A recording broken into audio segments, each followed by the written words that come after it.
Hello guys, chat time. There's some stuff I just want to talk to you guys about. Good things and bad things, to be fair, but before we start I just wanted to mention a couple of things, if that's okay. I just wanted to talk about a couple of things that I actually got from Mims that I'd never mentioned in the Mims video. I picked up this MJC Automotive oil cap for the engine, so that's a nice little engine bay mod should I say there. I've got nothing in my engine bay, so that's pretty nice. And one of my amazing subscribers, Mark, thank you Mark, has sent me one of these Mugen reservoir covers, so I'm really grateful for that. There's something else to go in there. It's like a really vibrant orange, so that's going to stand out loads. So yeah, a couple of engine bay mods, and as well I got a sticker which I'll just show you a picture of now. You know it's correct. Anyway, on to the main point of this video. I realised that then leading after the Mims video, there's going to be a couple of other videos coming up, like the one for the FN Lou Kanjo stickers going on the car and the car getting its full machine polish. And I knew it was going to look pretty exciting, well hopefully exciting to some of you, and like everything's a breeze. But there's a lot that I didn't film trying to get the car ready for the event that went wrong or was against the time limit and was getting me really stressful that I never mentioned. I'm going to try and show you photos from things that if I did take any at the time, if not I'll just explain. One of the annoying things was I actually started to get quite an aggressive boot leak a few weeks before. I didn't know what it was. I was trying to research what it was. I thought maybe it'll just go away. It didn't go away. It got a lot worse. I had to rip out the whole boot carpet in the like the secret compartment section in the bottom of an FN2 boot. You've got like a separate section to keep stuff underneath. That's what filled up with water. I'll show you what that looked like now. Yeah, so that wasn't the worst time it had been. But it was pretty bad. I jet washed all the carpet down and everything. I tried to save the two kidney size looking sound insulators and dried them out. That's all back in now pretty much. Might need some carpet tugging here and there. But the process to get that correct was painstakingly annoying. This is because we found out, with Francesca's help coming out with the hose pipe whilst I was laid in the car, that the leak was coming through where my where the spoiler is, where it's connected to the perspex at the back. Now I know there's a common thing where it can be the perspex coming away slightly. I was really worried about that because I didn't have a clue how to start getting that fixed. Or it can be clogging of the guttering on the plastic runs that go down the roof of the car. I tried that first because I thought it was that. Tried disconnecting it all. Loads of guys on forums and in clubs. Chris, Dan, you guys were helping me out on that since you've had this similar issues with yours. I misread it, and there's a clip that you can pull it away. You pull the top off on little pop-in threads, all of the plastic strip, and then you pull it away and it comes up. And I tried pulling it away. At the back there's like a plastic clip. As I did that snapped. So then I also had a boot leak, and I also had a snap clip where at the end of the strip it's meant to have two ends that cover the ends of these black strips where the boot starts, where the window starts, and one was just like a hole you could see straight through. So that's annoying, so I had to try and glue that together and put it in a clamp. That was it's been here in my living room drying, so I was no further getting that sorted. But like I said, we worked out it was the spoiler, and where we'd put the filler around, the white filler, if you remember that video, there's two small dots where the original spoiler has two rods that just sit in.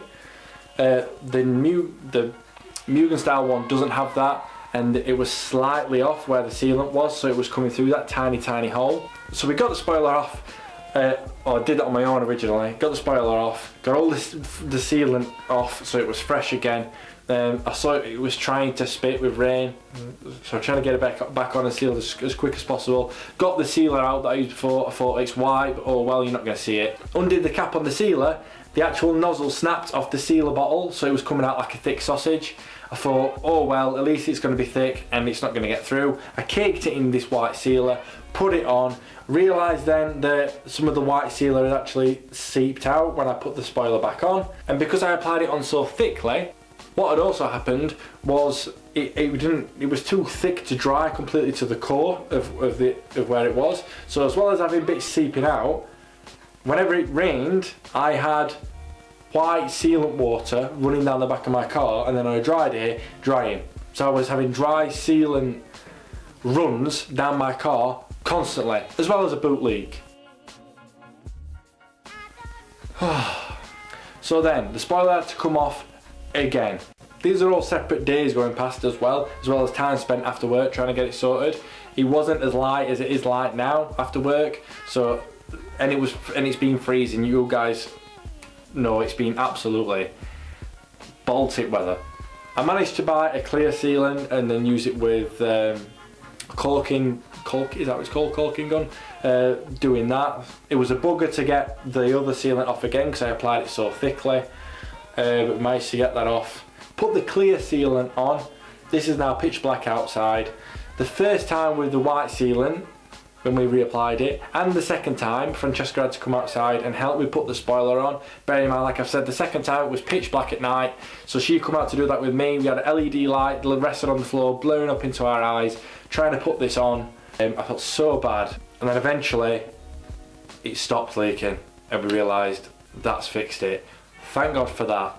Meanwhile, for all this time, when my exhaust was getting hot, it was rattling hard, and I don't mean the exhaust was, I mean it was catching something. I could have pulled up some lights after a long drive, or I've been on the motorway or something, and it's just going constant, and I'm thinking, where is it? Is it underneath the car where it's doing it?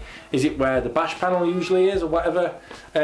Sorry, the heat panel where it's on the midway down the pipe? Is it the two end pipes, which one's hitting where? I eventually found out after pulling up at work one day, and I could still hear it getting out, quickly rushing and laying on the floor, the cold wet floor, and noticing it was one of the tips. Brilliant. That means I don't really have to jack the car up, undo the clamp, move it, tighten it up again, we're good. That was fixed. Bear in mind, all this time I literally only just got the grill up. That was a nightmare in the snow. You guys saw that. And also, obviously, I was organised to go and see my buddy Nathan with the DC2, where we could put the decals on the side. I were also organising to meet up with Mark from UK Honda Group so he could show me how to polish the car properly. That was a full day job. And then knowing I had to come home from work the day before MIMS, because I didn't book the day off before MIMS, to give it a clean again, because I polished, when we did the full polishing of the car, it was like 3 days before MIMS. So then after 3 days of driving again, I had to give it another wash down. That was into the pitch black of the night, knowing I was getting up for MIMS the next day. It literally got to a point where for 2 weeks, all I spoke about to anyone, and all I thought about was getting that car ready. And I was like in full meltdown mode.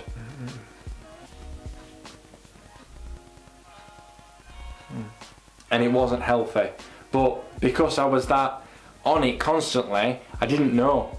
I only knew after MIMS was finished and like my throat was gone. I was driving home, I'm thinking I'm going to get quite tired driving home. I know I am. I haven't had much sleep the night before. The night before when I slept, I literally had about 3 or 4 hours, and I dreamt I was at MIMS in that night. That's how much anxiety I had about it. I'm not using anxiety in a loose term, I mean genuine anxiety. On halfway home, I actually had to pull up in services and have like a 15-20 minute sleep, and then set off home again to get home. Then the next day at work, I had to come home because I felt that ill and that weak that I couldn't really function. That night I got home and realised this is meant to be like my passion and my hobby. I can't believe I've let it make me that way. And it reminded me when I was a lot younger, I had gone to the doctor before about anxiety about things, and I know that that could probably relate to a lot of you guys as well. No anxiety is the same. People have anxiety in different areas. I thought that I got pretty much over it, or under control. I had it all under control.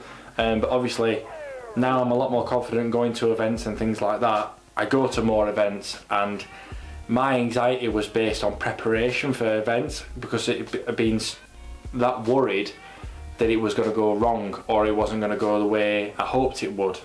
Which, if you think like that, nothing ever does.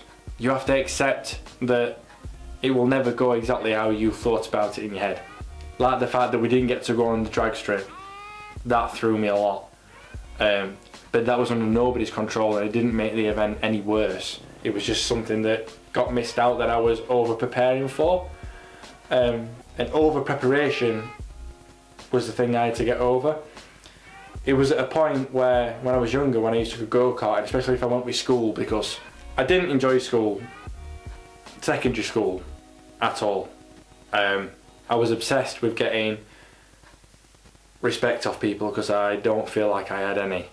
And I think the thought of cars and things like that got me through that, knowing that I could do that kind of thing in the future.